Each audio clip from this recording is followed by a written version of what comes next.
Bryan. Hey, Freddy. What you doing, buddy? Oh, I'm just going through my notes from church on Sunday. See, we're in a series, and I want to make sure everything fits together.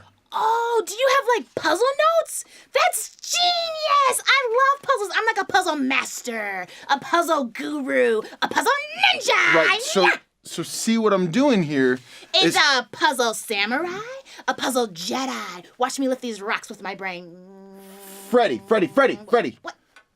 What I'm trying to do is I'm trying to make sure that everything we're going to teach fits together. See, we're in a series, and I want to make sure the lessons make sense together. Oh, well, what's the series called? What's in the Bible? Well, there's some words and maps, and, I don't know, sometimes kids' Bibles have pictures in them. But anyways, back to my question. So what's the series called? What's in the Bible? All right, smart guy. Whoa! So, the Bible has 66 books, broken into two big parts called the Old Testament and the New Testament, which are further broken into subsections. Freddy, I think you're misunderstanding. It's the name of our series. The series is called What's in the Bible, and right now we're just working on the Old Testament, or the Tanakh. Yes, bless you. As I was saying... That wasn't a sneeze, Freddy. That's actually what the Jews called the Old Testament. Well, that's confusing. Why don't they just call the Old Testament the Old Testament? Well, because the Jews don't have a New Testament, just an old one. So to them, it's not old. They call it the Tanakh because the Old Testament is made up of three big parts.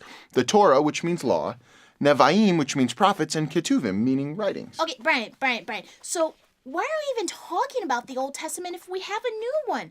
Since there's a new one, we don't need the old one, right? Well, no. The Old Testament has great stories that encourage our faith, poems that inspire our worship, and writings that show us how God's always been faithful. Prophecies that remind us how the whole Old Testament all points to Jesus. In fact, the New Testament even tells us that all Scripture is inspired by God and is useful to teach us what's true. Wait, all Scripture? All Scripture. Even the Old Testament? Even the Old Testament. Okay, so Bryan, I've got just one question. What's on your mind, Freddy?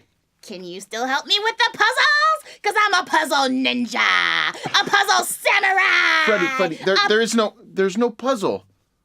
There's no puzzle. Never mind. But I'm a guru. Never mind. A ninja.